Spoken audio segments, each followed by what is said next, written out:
Saya lihat Ustadz orangnya sangat percaya diri. Bagaimana cara mengatasi sifat pemalu, minder, dan rendah diri? Terima kasih Ustadz. Astaghfirullahaladzim, astaghfirullahaladzim, astaghfirullahaladzim. Saya mohon ampun kepada Allah Subhanahu wa Ta'ala bila ada yang dilihat oleh orang lain berupa hal-hal yang terlihat baik dan sebagainya, tapi ternyata juga saya belum bisa memenuhi seperti apa yang terlihat. Maka semoga Allah mengampuni kekurangan-kekurangan itu, memaafkan dan memberikan bimbingan supaya menjadi lebih baik. Ya, teman-teman sekalian, membangun kepercayaan diri pada hal yang positif itu tidak diikat dengan profesi seseorang, ya, atau tugas seseorang. Ya, kepercayaan diri itu tidak melekat kepada seorang ustadz saja, kiai saja, ya, seorang habib misalnya, seorang guru. Tidak, tapi semua kalangan sepanjang mengerjakan nilai kebaikan mesti membangun kepercayaan diri yang kokoh pada dirinya untuk komitmen mengerjakan kebaikan itu, sehingga melahirkan motivasi kuat untuk melakukannya, mengerjakannya siapapun dan apapun yang dia kerjakan. Apakah ia misalnya dia di birokrat, ya, di dunia birokrasi, apakah di dunia diplomasi, apakah seorang pebisnis, seorang pedagang, seorang perawat, dokter, insinyur, bahkan misalnya dosen, guru, mahasiswa, atau juga pekerjaan-pekerjaan yang dilakukan pada umumnya masyarakat, ya, baik bertani, berkebun misalnya dan sebagainya. Semua butuh kepercayaan diri, dibangun sepanjang dikerjakan itu baik, ya, sepanjang yang dikerjakan itu baik. Nah, sekarang membangun kepercayaan diri itu seperti apa? Maka dimulai dengan hadis Nabi Muhammad SAW yang diriwayatkan oleh sahabat Umar bin Khattab radhiyallahu taala anhu, haddatsana qala, ya kan, an Abi Hafs عن أبي حفص عمر بن الخطاب رضي الله تعالى عنه قال رسول الله صلى الله عليه وسلم إنما الأعمال بالنيات وإنما لكل امرئ ما نوى فمن كانت هجرته إلى الله ورسوله فهجرته إلى الله ورسوله يا فمن كانت هجرته للدنيا يصيبها أو امرأة ينكحها فهجرته إلى ما هاجر إليه. Itu kan rawahul Bukhari. Maka di sini Nabi memberikan tips kepada kita semua, pesan yang sangat kuat. Seseorang itu kalau ingin mengerjakan sesuatu, kembalikan kepada motivasi terkuat dalam dirinya, ya, yaitu niatnya. Jadi ada 3 tahapan kita mengerjakan sesuatu itu berdasar dari dasar hati kita dulu. Yang pertama ada keinginan, ya. Yang kedua ada tekad, yang ketiga ada niat. Nah, keinginan itu disebut iradah namanya. Setiap orang tuh ingin pada segala yang baik. Ya, kalau Anda tanya, mau nggak ke surga? Semua jawab mau. Ingin nggak haji tahun ini? Semua orang ingin. Ya, tapi apakah setiap yang punya keinginan punya tekad? Belum tentu. Ya, tekad itu azam namanya, azimah, punya tekad. Baik, saya ingin ke surga, saya punya tekad yang kuat untuk bisa mendapati itu. Ya, nah tekad ini akan menurunkan turunan-turunan sampai nanti ke niat. Ya, sama persis saya pengen haji nih tahun depan, pengen banget. Ya, beda dengan yang sekedar ingin. Kayak ingin haji, ingin saja, tapi punya tekad, dia ingin mewujudkan keinginan itu. Nah, tahapan mewujudkan tekad tuh ke selanjutnya disebut dengan niat. Ada usaha pendahuluan, ya, nabung dari sekarang, terus berikhtiar, ya, ikhtiar yang optimal sehingga apa yang kita tekadkan itu bisa tercapai. Ingin ke surga, alhamdulillah, bertekad, apa surganya nih, Firdaus, maka kita siapkan, ya, berniat betul-betul, bikin tekadnya itu terwujud dalam bentuk perencanaan awal, perbaiki diri, boleh berhijrah, ya, berhijrah mendekat, meninggalkan yang buruk. Hijrah itu meninggalkan kebiasaan yang kurang baik, yang tidak Allah sukai, kepada kebiasaan baik yang Allah dan Rasulnya sukai. Itu poinnya. Jadi hijrah itu bukan menuntut kita pindah kepada suatu tempat tertentu, ya, kecuali kalau di tempat kita beraktivitas itu sangat tidak kondusif sekali. Ya, susah mendekat kepada Allah, terancam dalam keburukan, ya, di tempat kerja misalnya, tempat kerjanya diliputi keburukan-keburukan yang sulit sekali mendekat kepada Allah. Mau sholat susah, baca Quran susah, sementara kita sadar bahwa rezeki itu yang mengatur Allah. Kan kita sadar betul Allah Maha Pemberi rezeki, Allah mendatangkan rezeki. Ya, kenapa kita tidak berpindah ke tempat yang kemudian Allah sukai dan dengan itu keberkahan Allah berikan? Toh tetap kan rezeki tidak akan tertukar, toh tetap tidak akan berkurang. Ini kan poinnya. Nah, itu hijrah yang menuntut perpindahan tempat. Sama dengan tinggal di lokasi misalnya yang di tempat tinggal itu walaupun kompleknya terlihat megah dan sebagainya, tapi fasilitas untuk masjid tidak ada, mau pengajian susah, mendekat kepada Allah juga tidak mudah, gitu kan? Anda mencari tempat yang teduh, yang nyaman ibadah, yang enak beraktivitas, di situ kemudian Anda membangun kepribadian yang lebih dekat dengan Allah Subhanahu wa Ta'ala.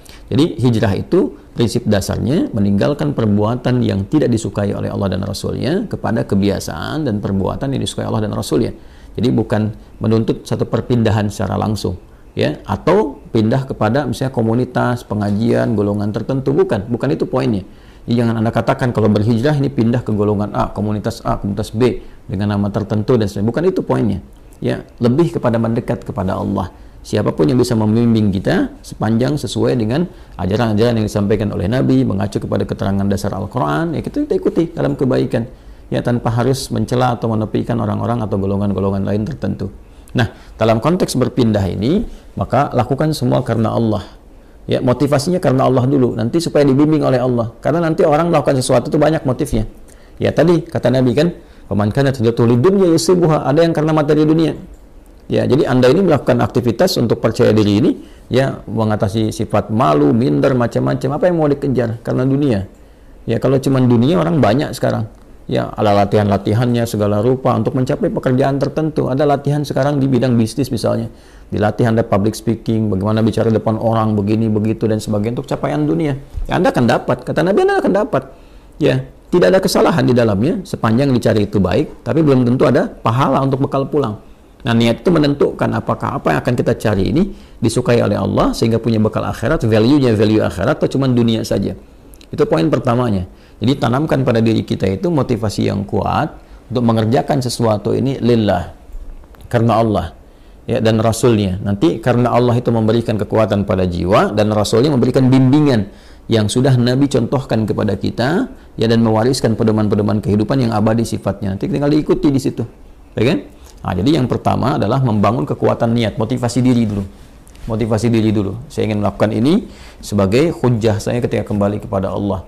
Ya, saya ingin melakukan ini ya supaya Allah ridha dengan saya. Nanti dari niat yang benar itu Allah berikan kekuatan pada diri kita. Nah, niat itu diterjemahkan dengan apa? Setelah muncul dalam hati kita, kita akan memulai aktivitas itu yang baik itu, maka kita bisa mulakan itu dengan memohon kepada Allah. Nah, di sini dia. Jadi membangun sifat kepercayaan diri, diantaranya memulai dengan menautkan aktivitas yang akan kita kerjakan, ya, dengan harapan perlindungan dan pemberian kekuatan serta bimbingan dari Allah. Mohon taufik namanya, minta. Nah, itu keadaan itu disebut dengan tawakal namanya. Ya, tawakal itu menyerahkan keadaan kita yang akan kita ikhtiarkan, baik mulainya ataupun akhirnya kepada Allah, gantungkan kepada Allah, sehingga Allah memberikan perlindungan yang paripurna kepada diri kita. Maka Nabi mengajarkan kita untuk berdoa dalam memulai segala hal. Nah, doa itu juga membangun kepercayaan diri. Makanya orang kalau mau mengerjakan sesuatu ketika dia berdoa lebih kuat kan? Ya, Anda mau bicara, Anda berdoa. Dan diajarkan kan di Quran di surat Thaha itu bagaimana seorang Musa alaihissalam dibantu sekretarisnya Nabi Harun alaihissalam, ya, dua-duanya datang kepada Firaun untuk berdakwah, menyampaikan kebaikan, membangun kepercayaan dirinya bagaimana? Kan berdoa dulu. Ya kan? Setelah dia berniat baik, menjadikan semua urusan karena Allah, dibimbing oleh Allah tuh. Ya, bimbingannya indah sekali. Jadi bimbing oleh Allah, nanti kalau datang katakan yang baik-baik, katakan yang lembut supaya dia sadar. Ya, di Quran surat Thaha itu kan ayat 43 sampai 44, faqula lahu qawlan layyina la'allahu yatadzakkaru aw yakhsha. Katakan yang lembut, ya kan? Katakan yang halus, tutur kata yang baik, yang elok dengan retorika yang benar, ya kan? Sampaikan aja. Nah, mudah-mudahan dengan itu nanti ya, ada kelembutan pada hati dia sehingga dia merasa takut kepada Allah dan memperbaiki diri. Nanti Allah bimbing, berikan kekuatan. Makanya nanti ayat-ayat berikutnya itu memberikan kepercayaan diri yang kuat kepada Musa ketika tawakal itu ada, lalu dibimbing doanya, Rabbi syrahli sadri wa yassirli amri wahlul 'uqdatam bil lisani yafqahu qawli. Lalu kemudian Allah menegaskan, jangan takut Musa, ya aku akan membersamai kamu, ya kan? Nah, kamu akan dibekali begini begitu dan sebagainya. Ini isyarat Quran yang sangat dalam. Tautkan aktivitas kita kepada Allah Subhanahu wa taala, lalu bacakan doa. Kalau di sini terkait dengan bagaimana supaya tampil bisa bicara dan sebagainya, doanya juga ada sendiri. Seperti tadi diajarkan di Quran, Rabbi syrahli sadri wa yassirli amri wahlul 'uqdatam min lisani yafqahu qawli. Nanti untuk belajar supaya pede nih, ya jangan sampai pesimis, waduh saingannya berat nih, waduh ini bisa nggak lulus ujian. Percaya diri, yang dituntut ikhtiar kok. Nanti Allah yang mengatur Anda masuk di kampus mana, di sekolah mana yang terbaik untuk masa depan kita. Kadang-kadang harapan kita ke A, tapi kata Allah jangan ke situ, kamu ke B aja, karena kamu nanti bakatnya akan dibutuhkan di bidang ini. Bisa terjadi.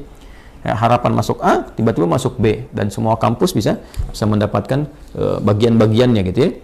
Nah, maka di sini penting kita ikuti. Doa-doanya banyak ya. Rabbi zidni ilma warzuqni fahma, Allahumma faqihni fid din wa 'allimni ta'wil, sesuai dengan bidangnya masing-masing. Kalau belum tahu doanya, ucapkan apa? Ucapkan seperti Nabi bimbing dalam hadisnya. Ya, qala Rasulullah sallallahu alaihi wasallam, kullu amrin dhi balin la yubda'u fihi bi bismillahirrahmanirrahim fahuwa abtar. Maka mulai dengan bismillahirrahmanirrahim. Perbuatan baik itu niatkan, ya. Dalam diri kita kuatkan, ucapkan bismillahirrahmanirrahim. Anda mau kerjakan apa nih? Mau pidato? Bismillahirrahmanirrahim. Nah, ba itu nanti ada 14 makna. Di antara makna ba di situ nanti ada sebabiyah. Ya, dengan sebab aku akan mengerjakan ini, aku tautkan karena Allah. Ghayahnya, ghayah lillah, karena Allah subhanahu wa ta'ala. Maka mohonkan kebaikan kepada Allah.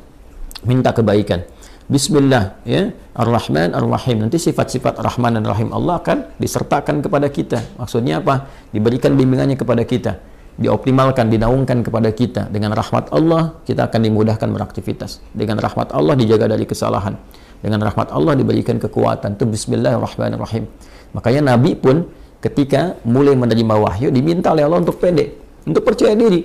Walaupun Nabi nggak pernah belajar, ya, nggak pernah beliau punya guru formal, nggak ada beliau pernah masuk madrasah, ya kan? Nggak pernah belajar, ummi sifatnya. Ya, sifatnya apa? Ummi. Maka apa yang terjadi? Yang terjadi ketika menerima wahyu kan, ya kata malaikat, iqra, baca. Ma'ana biqari, saya betul-betul nggak bisa baca. Iqra, ma'ana biqari, saya betul-betul nggak bisa baca. Ya, sampai yang ketiga kan, iqra ma'ana biqari. Nabi bisa mengatakan ma qara'tu. Ya, pakai bentuk kata kerja, bentuk past tense, kemudian dengan sigat ma, nafi. Ya, saya nggak bisa baca. Tapi ketika ma bertemu dengan ba, itu taukid sifatnya. Ma ana bi. Ya, ma ketemu dengan ba, itu penguat taukid. Ba-nya jadi taukid. Saya betul-betul nggak bisa baca. Maka apa yang diturunkan oleh Allah Subhanahu wa taala untuk membangun kepercayaan diri beliau? Iqra bismi rabbikal ladzi khalaq. Muhammad SAW niatkan baca itu, ya, baca untuk mengikuti bacaan yang dibimbing oleh siapa? Oleh hamba yang Allah utus, ya, dan dengan kuasa Allah yang membuat, menjadikan sesuatu aja begitu mudah. Yang mencipta kamu aja begitu mudah, yang mencipta manusia aja begitu mudah. Apalagi menjadikan kamu terbimbing untuk bisa mengikuti bacaan, lebih mudah lagi. Maka lakukan karena Allah. Allah kan kuasa atas segala hal. Anda adabnya, kalau Anda sulit melakukan sesuatu, Anda akan berusaha minta tolong kan pada yang lebih kuat. Ini kan? Ya, ada misalnya seorang usil pada Anda minta tolong pada yang lebih kuat, atau Anda lapor misalnya kepada yang berwenang dan sebagainya. Kenapa? Karena sifat dan fitrah manusia mencari yang lebih kuat. Siapa yang lebih kuat dibandingkan dengan Allah? Siapa yang memberikan kekuatan pada kita lebih dibandingkan apa yang Allah berikan kepada kita? Maka tautkan diri kita kepada Allah. Iqra bismi rabbikal ladzi khalaq. Nah, inilah kekuatan doa. Doa membangun kepercayaan diri. Doa membangun kekuatan. Ya, nanti setelah itu yakinkan bahwa apa yang Allah berikan kepada kita itu sempurna dan bisa melakukan apapun. Ya, sepanjang nilai itu baik. Wa 'allama Adam al-asma'a kullaha. Allah mengajarkan kepada Adam semua jenis segala hal yang bisa digunakan dalam beraktivitas di bumi ini. Ya, karena Adam itu nabi, Adam itu rasul. Nabi bukan rasul, maaf. Adam itu nabi walaupun beliau bukan rasul. Ya, karena bedanya kalau nabi diberikan risalah terbatas untuk diri dan kerabat dekatnya, ya tidak untuk umat. Adam diutus, umat belum ada, baru ada diri dan kerabat dekatnya, itu istrinya sendiri dan nanti anak keturunan awal dasarnya. Maka dipilih oleh Allah di Quran misalnya surah ke-3 Ali Imran ayat ke-33. Innallaha astafa Adam. Nanti baru ketika ada umat komunitas, nanti risalah diberikan membimbing umat menjadi rasul, yaitu Nuh alaihissalam. Makanya nanti innallaha astafa Adam wa Nuha, ya, wa ala Ibrahim wa ala Imran alal alamin. Dan ketika Allah kemudian memberikan sifat pengajaran, ada fitrah kenabian. Fitrah kenabian itu diajarkan secara langsung. Semua diajarkan, segala hal yang terkait dengan kebutuhan membangun risalah di muka bumi ini. Jadi nabi, rasul diajarkan, semua diajarkan. Nah, tapi mereka manusia. Kita manusia, kita bukan nabi, kita bukan rasul. Kita manusia, kita bukan nabi, kita bukan rasul. Maka sifatnya potensi ditanamkan pada diri kita. Jadi di dalam diri kita ini potensinya banyak sekali bakatnya. Ya, dan kita harus yakin, percaya diri, bakat apapun yang dibutuhkan untuk memberikan maslahat pada kehidupan kita di bumi ini bisa dicapai. Jadi di sini ini ada kemampuan dalam diri kita ini. Ya, untuk menjadi ahli fisika kah, kimia kah, matematika, ya dalam saat yang bersamaan ahli Quran, ahli hadis, mau bicara apapun. Coba lihat manusia tuh, lidahnya Masya Allah. Diajarin bahasa ini bisa, bahasa Inggris bisa, bahasa Arab bisa, bahasa Cina bisa. Ya, macam-macam tuh. Itu dari lidah, dari bahasa aja. Coba lihat bagaimana Allah memberikan kemampuan pada kita dengan memori yang sangat luar biasa untuk bisa mengingat dan hafal benda-benda. Anda itu luar biasa. Coba kalau Anda mau kumpulkan benda-benda di lingkungan Anda aja, Anda bisa ingat tuh. Ya, benda-benda lingkungan kita bisa kita sebutkan 1, 2, 3. Berapa banyak memori kita, kapasitasnya. Artinya kita ini makhluk yang sangat unik. makhluk yang sangat istimewa. Laqad khalaqnal insana fi ahsani taqwim. Quran surah 95 ayat keempat itu. Allah bersumpah dengan 3 risalah. Risalahnya Nabi Isa alaihissalam, Nabi Musa alaihissalam, Nabi Muhammad sallallahu alaihi wasallam. Ya. Wattini waz-zaitun, dengan Nabi Isa alaihissalam, watturi sinin, Nabi Musa alaihissalam, hadzal baladil amin, ya Nabi Muhammad sallallahu alaihi wasallam. Laqad khalaqnal insana fi ahsani taqwim, dan pakai lam dan qad, pakai taukid dan tahqiq untuk menunjukkan kesempurnaan secara fisik aja udah sempurna tuh penciptaan manusia. Fisiknya sempurna, akalnya sempurna, potensinya sempurna. Tinggal kita membangun kepercayaan diri bahwa dengan kesempurnaan ini kita bisa mencapai itu. Kita bisa percaya pada diri kita dan tautkan kepercayaan itu kepada Allah Subhanahu wa taala. Maka itu diantara cara yang terbaik. Kemudian setelah itu ikhtiar dan belajar secara bertahap. Ya, latarkabunna tabaqan an tabaq, step by step. Barangkali di sini nanti akan ditemukan beberapa kekurangan yang Allah tampakkan untuk diperbaiki. Jadi kalau salah wajar, namanya baru belajar. Ya kalau sudah pintar, ya wajar kalau nggak salah lagi. Kan kita baru belajar nih. Belajar bicara ada salah, wajar. Ya saya saja bisa salah. Ya dan pasti salah karena manusia kan sifatnya. Tadi barusan kan salah. Ya salah, ada slip of tongue misalnya, ketidaksengajaan, atau bahkan pikiran lebih cepat duluan, lisan baru bisa mengikuti, mungkin terjadi. Ya atau memang betul-betul salah dan harus dikoreksi. Ya tidak ada yang sempurna. Karena itu disebut dengan insan, kata Ibnu Abbas radhiyallahu taala anhuma, yang dikutip kemudian oleh Ibnu Mandzur dalam kitabnya Lisanul Arab, summiyal insanu insanan minan nisyan. Ya disebutkan insan itu ya dari kata nisyan. Nisyan itu lupa. Ya manusia itu akarnya insan seakar dengan nisyan, yaitu lupa. Li'annahu 'indama 'uhida ilaihi fanasiya. Karena ketika dia punya komitmen kadang dia lupa. Dia punya komitmen dengan Allah untuk menyembah, dia lupa, nggak nyembah Allah. Dia punya komitmen berbuat baik, dia lupa, nggak berbuat baik. Ya, makanya kalau ada orang berdusta, sebetulnya dia tahu dusta itu salah, cuman saat berdusta dia lupa. Ya, dia tahu korupsi itu salah, cuman saat korupsi dia lupa. Makanya lupa itu seringkali disandingkan dengan salah.